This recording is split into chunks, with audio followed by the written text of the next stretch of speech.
Hello everybody, welcome back to another edition, and today we're going to deal with economics. For about 15 years I have been studying the doctrines of G.D.H. Cole, R.W. Tawney, and many others that might be called the Guild Socialist or Christian Socialist movement. And we touched on this in the last talk last week on the National Romantics. And I want to hold that the Guild and or Christian Socialist movement, they're very similar, serves as a sort of a third way between capitalism and various forms of Marxism that are out there. Solzhenitsyn had said that capitalism and communism were essentially the same theory. The only difference was a matter of ownership. In communism, the state owns everything. In capitalism, the banks own everything. And the fact is that it remains that capitalism and communism are very much the same. They are both materialist. They are both highly statist. They are based on utility. They're based on production, control over nature, and control over labor. Socialism, in its communist and Marxist sense, was never about worker control. It never was about labor. It was about a party apparatus transferring all the wealth of the society to them. That's what communism was in the Soviet Union and anywhere else that it was tried. And in fact, throughout Soviet history, inequality between the various classes in society began to increase fairly rapidly. Christian socialism is based around an idealistic approach to the High Middle Ages, and specifically the doctrines of the Guild. It is a neo-medievalist movement in the sense that it isn't about bringing back the Middle Ages so much, but it's about learning from the mentality of the high medieval period in the West for the sake of economic reform. Guild socialism, Christian socialism, these are not revolutionary doctrines. They are gradualist doctrines. They are not materialist. And G.D.H. Cole, who I've been reading for about 20 years, one way or another, I was introduced to G.D.H. Cole when I first read Rousseau's Social Contract, and my translation of that book was by Cole, and Rousseau's writings were edited by Cole, and that was my very first exposure to him. And in grad school, when I became disillusioned with the capitalist system, which of course is not the free market, although it uses the free market to justify itself, I certainly wasn't going to go to Karl Marx or even some of the anarchists like Bakunin. I instead began to study the Christian socialists, Cole and Tawney, and I guess to some extent Dostoevsky. Dostoevsky referred to himself in the Diary of a Writer as a Christian socialist. And it became for me a way to criticize the Enlightenment industrial capitalist system without having to go to the extremes of the Marxists, who were wrong on many levels, and really the worst level on which they're incorrect is their view of man. And they view man the same way that the capitalists view man. They both come from the same parent. Capitalism and communism are both from the Enlightenment, and therefore they are brothers. And while they differ in certain things, they're identical in terms of their view of man. Man does not have a soul. Man does not have a will. Man merely is a machine that produces things. This production then comes more or less to define the various classes in society. And that's all a man is in Marxism. That's all a man is in capitalism. G.D.H. Cole, Tawney, and others who are interested in Christian or Guild socialism, first of all, reject the commodity theory of labor. Labor as a commodity, as a thing. Both Marxists and capitalists are identical in this regard, in that there is such a thing as a labor market, and labor can be given a value no different than any other commodity, any other object. Needless to say, that reduces the worker to an object, And it's the same in the Soviet Union as it is in advanced capitalism. The Christian and Guild Socialist way of thinking begins with the concept of man as having a soul, and as a result of that, having free will. But these people are now under what can only be called an oligarchy who, judging by the organizations that they give their corporate largesse to, is liberal in its political orientation. The National Council on La Raza gets most of its money from corporate America. The NAACP gets most of its money from corporate America. The ACLU gets most of its money from corporate America. And this is the case whether you're looking at the oil firms or entertainment or whatever. They are unabashedly leftist, at least in their general social policy. And one of the biggest myths in American life is that corporate interests are conservative. They are nothing of the kind. They are, to use that label, they are of the left liberal variety, at least in terms of their corporate giving. So we have the worst of all worlds. We have a oligarchy. We have a banking and finance oligarchy that promotes in every way possible the falling apart of the society that it is based upon. They are parasites in the sense that they take wealth from a host that they hate and that they want to see destroyed, or at least weakened. And there is no rationality there unless you believe, as I do, that the New World Order really is about capital being able to move from place to place, sucking out as much wealth as possible in any given area, and then when there's nothing left, to simply move on. The capitalist and the communist idea reduce man solely to labor power, and the result of that is that everything in the world, therefore, is reduced to quantity. Dollars, votes, opinion polls, whatever it might be, everything is simply a matter of quantity. And both in Soviet Marxism and in Western capitalism, labor has no independence of action. And as the economy gets worse and worse, labor will be treated worse and worse because, as the slogan has it today, you're lucky that you have a job, and if you complain too much, we'll bring in immigrants, or we will go to the third world and set up shop there. So when this stuff was being developed at the turn of the century, the situation has gotten much, much worse.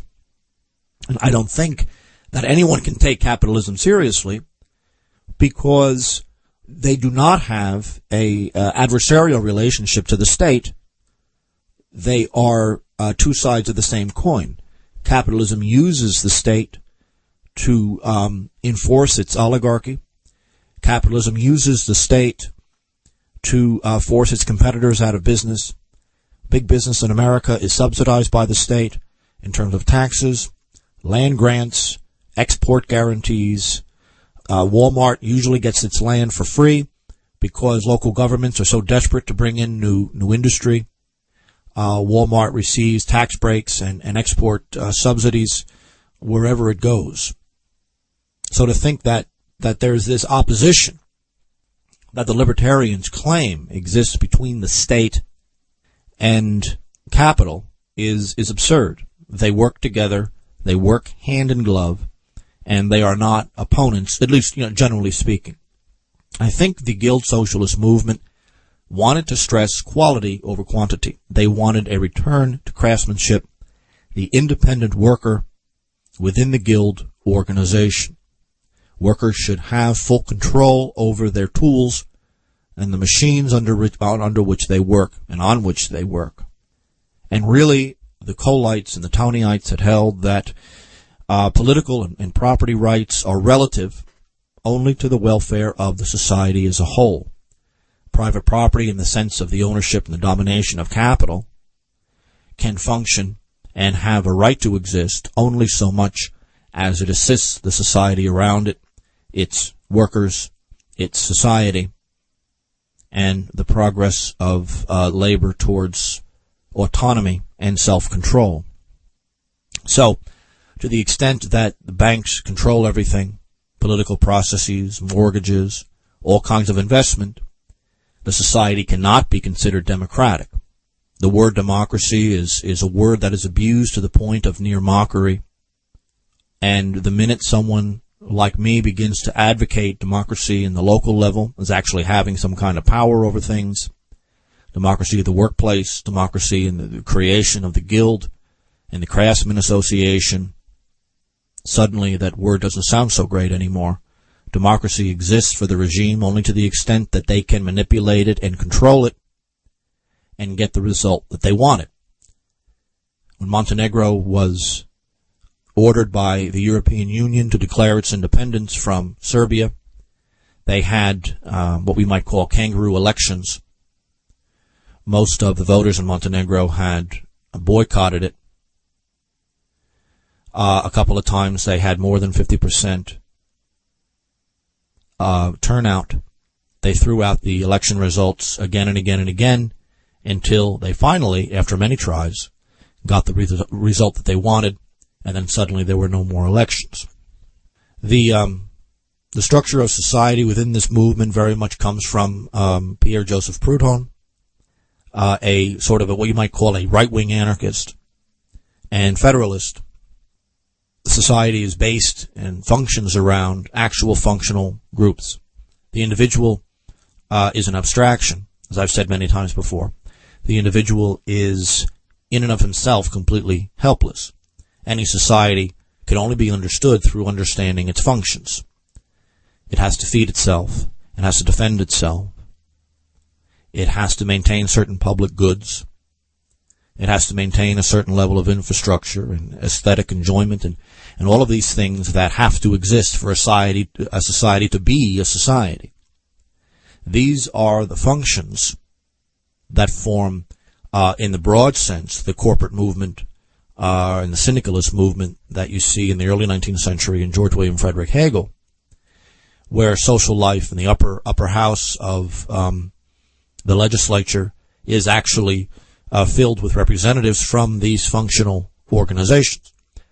Now, Cole wants the guilds to be based on the various crafts and functions in human society, and in and of itself to be an authority for its members, not merely the state, being able to pass laws for its members, regardless of what the state may say, and ultimately that the state become, slowly but surely, one relatively minor function out of many. What's happening here is that the concept of revolution has been removed, and what's put in its place is the guild idea, the craftsmen's associations, other social, religious organizations, slowly taking more social power to itself over its members, and in the process creating many mini-states within the state, having more or less their own juridical control over their members, and functioning one with another in some sort of balance of power. So this has to be a gradualist movement as people get more and more socially active and begin to trust one another. Most Americans are not particularly active. Neighborhoods do not normally communicate one with another, and the result is a complete lack of trust. This lack of trust derives from a lack of proper socialization, the alienation that derives from the complete lack of any real kind of democratic control in the best sense of the word in the workplace. They have none, not only in the workplace itself, but also the economy as a whole, which is all powerful, and the average person or even the average town has absolutely no control over it. So if democracy is to be taken seriously, and it is not, but if it is, then some sense of worker control over industry by the guilds or some other association, independent and self-governed association, is absolutely necessary. But these guilds are based on quality. They're based on craftsmanship. And they represent an important function within any given society. And they're able to compete with the state and other social organizations for authority in that society. Credit is seen as a communal product. One of the things that G.D.H. Cole had advocated was the nationalization of the banks and finance. What's occurred in Western societies is that the state has been financialized. Bankers control the state in the sense that they control its credit, and they control campaigns. In the last election, both of the Goldman Sachs candidates, McCain and Obama, both received roughly $14 million from Goldman Sachs. So they control both parties, and so both parties are very much interested in continuing to bail them out. You know, ultimately, what's happening is the creation of self-governed guilds, the eventual understanding that the person that any kind of capital owner would have to deal with is a guild organization, not an individual. An individual up against capital is absolutely nothing. There is no contest there. But capital up against a guild who has legal authority to decide who will work in its particular area of competence, whether it be carpenters or electricians or whatever it happens to be, that is meaningful. And capital and the guild would meet as equals, which ultimately would be the destruction of the wage system. Most of the Christian socialists at the turn of the century were vehemently opposed to the wage system, in that wages should be based on expertise within the guild organization, structured around the traditions and methods that have worked over the years of the guild itself. So you have a legitimate sense of inequality, but that's based within the guild or the functional organization. In other words, the guild is receptive and communicative of the tradition of whatever it is that it represents. The tradition of being a good carpenter or being a good electrician derives from the tradition that has been laid down by the experts in the field. This is what the guild does. And only with that kind of standard can you make an intelligent judgment as to someone being better than another. That judgment is referencing a tradition of excellence within a particular field.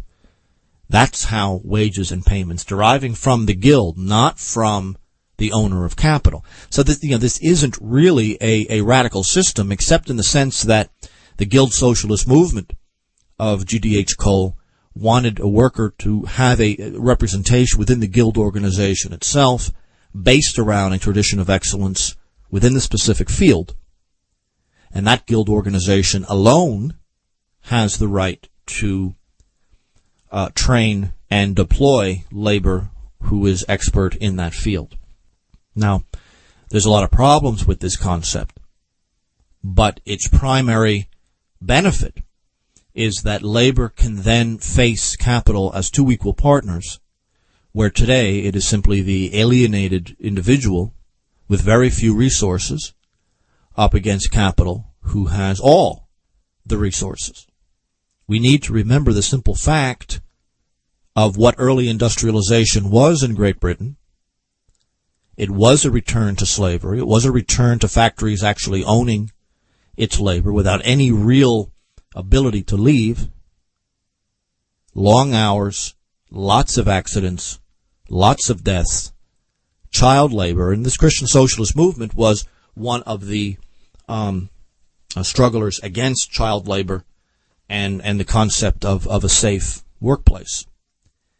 When we think of industrialization, we need to remember the sacrifice, quite literally the sacrifices necessary for any kind of industrialized society in millions of deaths, either through wars or industrial accidents or the poisoning of the atmosphere or whatever it might happen to be.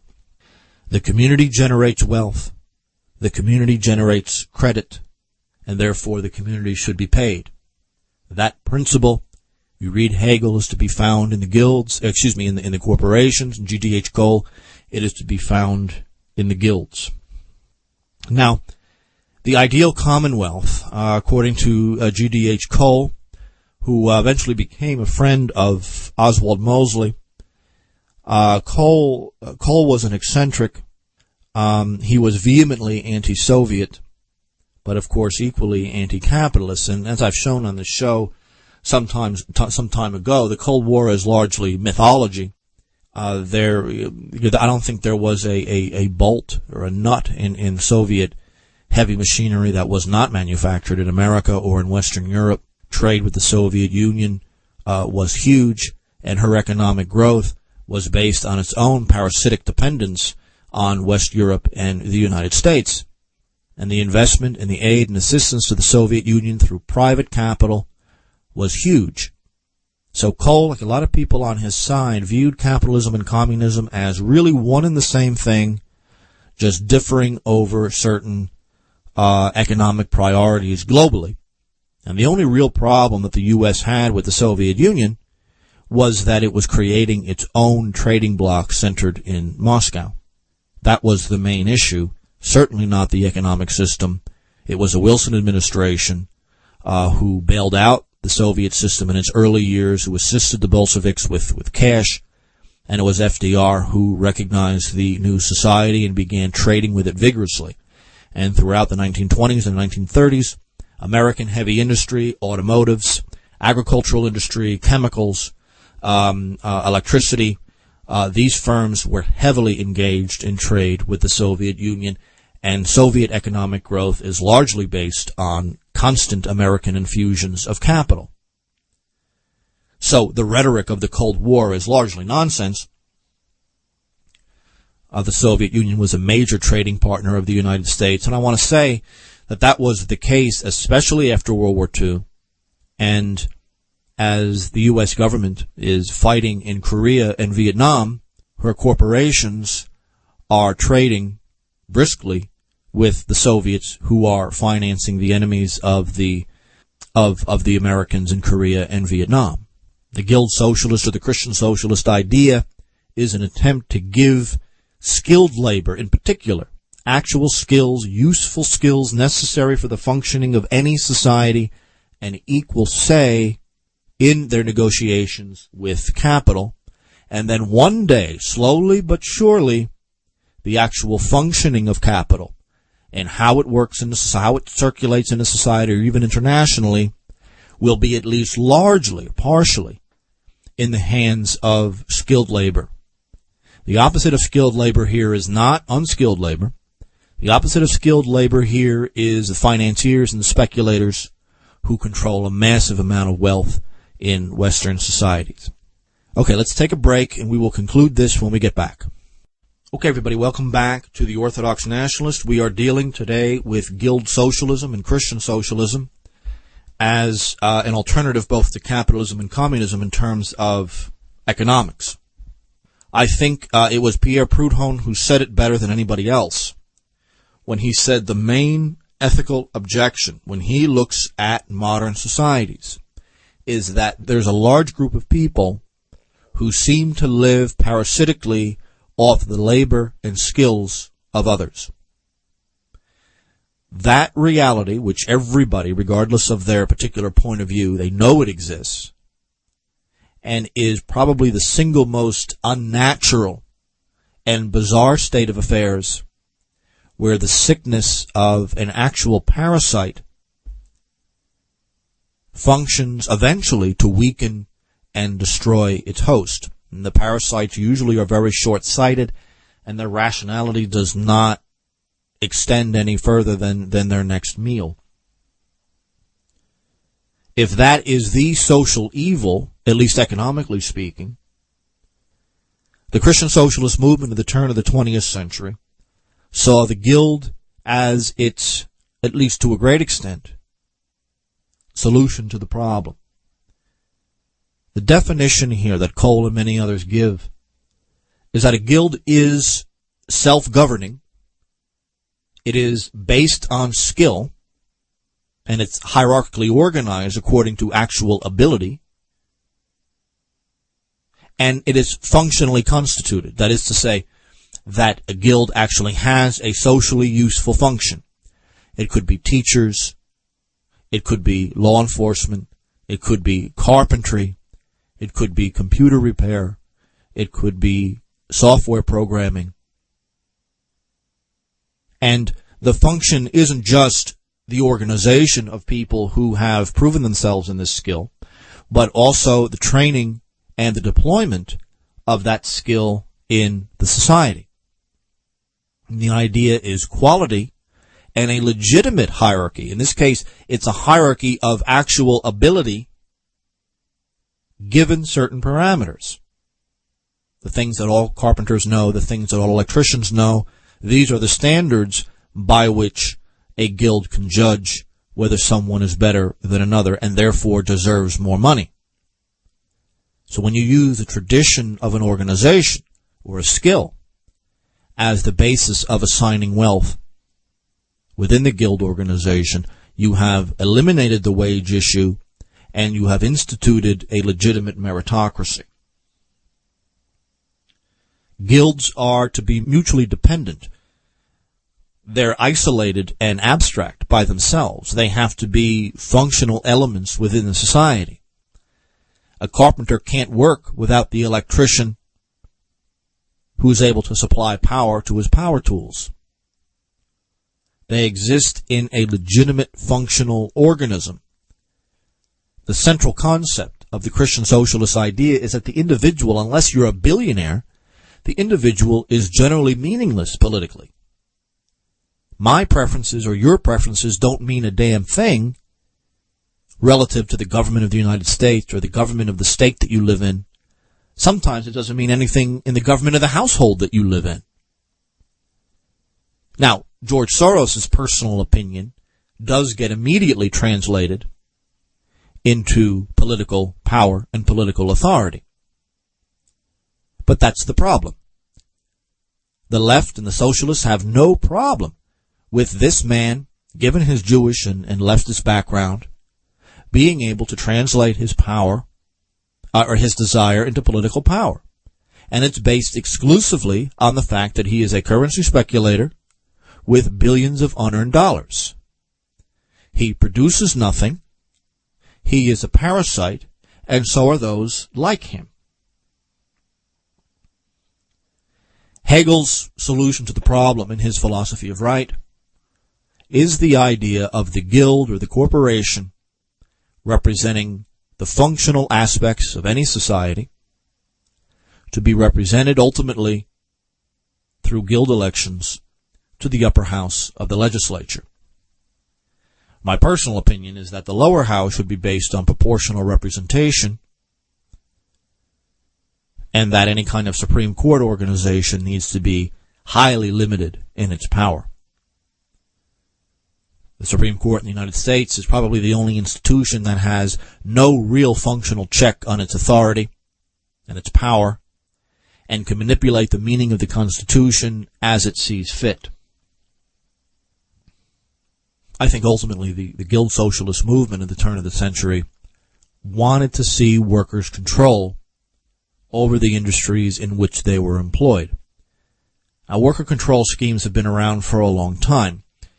They were used in Yugoslavia in the 60s and 70s. The problem is that, these committee meetings and everything else often took up a lot of time. They were very dry, dealing with budgets and government regulations and things like that. And the average worker, after an 8-9 hour day, wants to go home, does not want to stay in the factory and debate budgets for 3 hours. And that becomes a problem. The alternative to that is for the guild to hire actual professionals who could deal with these questions, experts who can deal with these questions on behalf of the guild. But then you have the problem of their developing a new style of oligarchy. An oligarchy that is based around a professional politician or a bureaucratic expert who becomes detached from the working man that he is supposed to represent. All of these are legitimate problems, all of which, of course, exist to an extraordinary degree in modern capitalist societies. The system exists in such an oligarchic and evil way that it's hard to consider how any change in our direction might ever be for the worse. Even if guilds are capable of developing a professional political class that acts as its own oligarchy, that will be a fraction of the power of the actual living, breathing oligarchs in American and global society in 2011. The only good news is that, as Americans, we have nowhere to go but up. Think of it this way. one of the reasons that the West has been supporting the so-called uprisings in the Middle East. There are many reasons, but one of which is the existence and the expansion of Islamic banking. Islamic banking now is a multi-trillion-dollar industry in Islamic societies.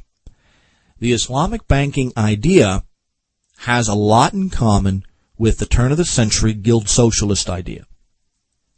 Both views are completely anti-interest. Interest, what we might call interest, can only be the actual profits and dividends from an industry that produces a useful thing. Interest is usury. Interest is immoral. This is a classic medieval idea that slowly but surely the Jewish merchant classes were to break down and create what we might call the Renaissance or the so-called Enlightenment. Instead, when you go to an Islamic bank for a loan, you have to provide, of course, like in any bank, a prospectus of what you plan to do and how this is to work. And the bank forwards you the money on the condition that the bank now becomes essentially your partner in this undertaking. And the bank gets paid out of the profits and the dividends of the enterprise. So there is nothing in this exchange that we can call actual interest. There's no interest at all. There is legitimate profit based on the provision of a usable resource, a good or a service. And the Guild Socialist movement at the turn of the century was exactly the same. An owner of capital, which I guess in some cases could be another guild or a social organization of one kind or another, can enter into a partnership for the creation of a certain good. That partnership we would call a company or a firm making something.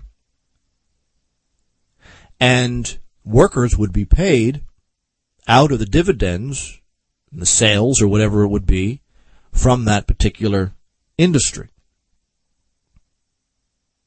Whether that be internally designed by the guild itself or externally designed by the actual profit of the company is a separate matter.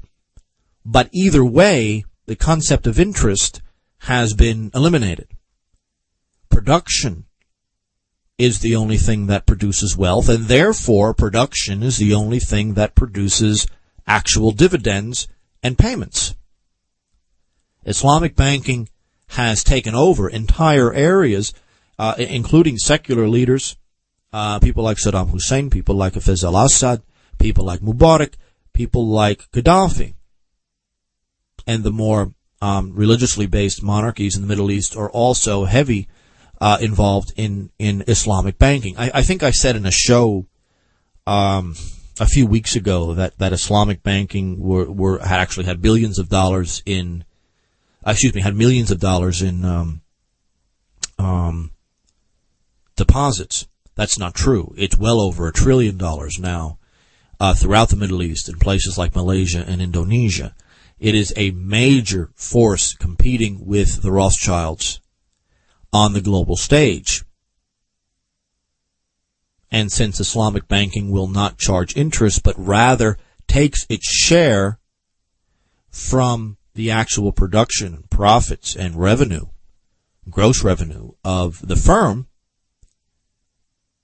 it has an interest in, of course, a healthy economy, and has an interest in intelligent macroeconomic policies in general.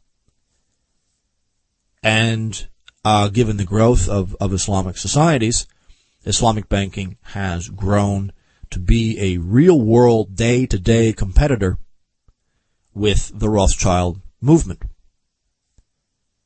It is not a good day to be a member of the banking oligarchy, regardless of how much money you have, because Islamic banking had substantial branch offices throughout all of the areas that are now up in flames, and I think that goes far to explaining the uncritical financial, military, media, diplomatic support for these movements without any regard to what these movements might be demanding. All they know is a short-sighted idea that Islamic banking has pushed the Rothschilds and their allies out of the Middle East. and they're doing it on the basis of the much older Guild Socialist concept. Interest can be eliminated if the payments to labor, the payments to a banking institution, derive from the gross revenue of the firm that they help create, that they help run. And there is no reason why financial experts could not create something along the lines of a Christian banking guild that would function very similar to the Islamic banks. And now, on top of it, the Bank of the South, which is located in Caracas, no surprise, which is President Chavez's experiment in Latin America to create a truly nonpartisan, basically nationalist and Christian-based banking system in Latin America. And that has a lot to do with both liberals and conservatives joining hands in condemning Chavez, usually with the exact same litany of offenses as they condemn anyone who competes successfully with the Rothschild clan and their allies who control the banking industry as an oligarchy. So, anyway, that being said, let's summarize the basic concept here. We're talking about Christian socialism, Guild Socialism, a movement that developed in Great Britain among more or less right-wing socialist people who were basically conservative in their general social point of view and who saw capitalism and industrialism as destroying the fabric of traditional society. One of the great manipulations of history is that the regime has been able to cast socialism as this left-wing partisan movement when, in fact, its initial organization was very conservative, was Christian, religious, and agrarian at its root, and looked at capitalism being more or less the same thing as industrialization. And it needs to be kept in mind that in the academy, in institutions of higher learning throughout the world, the early Christian and Guild Socialist ideas are rejected completely and not discussed in the classroom. Only Marx and what became, for lack of a better phrase, the Jewish International Socialist movement, which sought the transference of all wealth to the hands of the party, and of course the party controlled the state. The real sort of libertarian communalist forms of socialism that you find in the Christians and the Guildist movements in Great Britain and elsewhere, the beginnings and really the height of industrialization, the smokestack industries of these places, these have all been thrown down the memory hole. And I will say this, and I'll say this again and again, the regime, the New World Order's greatest fear is for there to be a legitimate, real, populist, blue-collar, right-wing socialist organization that develops any kind of real membership. That would be more consistently relatively radical in its demands for worker control over industry and finance and the guilds and everything else, but of course be religious and more or less conservative in the true sense of the word, traditional and neo-medievalist, for lack of a better phrase, in social and cultural issues. If such an organization could be founded, it would win very big in elections, because it would be based exclusively around the ideas of justice. The individual is not the issue, the family is the issue. And a guild, in a certain sense, particularly in its local manifestations, would be the extension, by analogy, of the family. The locality, an extension of the family. The church and parish, the extension of the family. The ethnic group, an extension of the family. It is a group of overlapping communities having over time developed a basic functional balance of power. G.D.H. Cole was the intellectual founder of this movement, and the purpose of the Guild was, number one, to train and judge workers in the tradition of the craft, number two, to represent workers in its dealings with capital, and more distantly, number three, to slowly but surely take control of capital and the functions of deciding where capital can best be employed for the sake of making a profit. And people would then be paid and receive dividends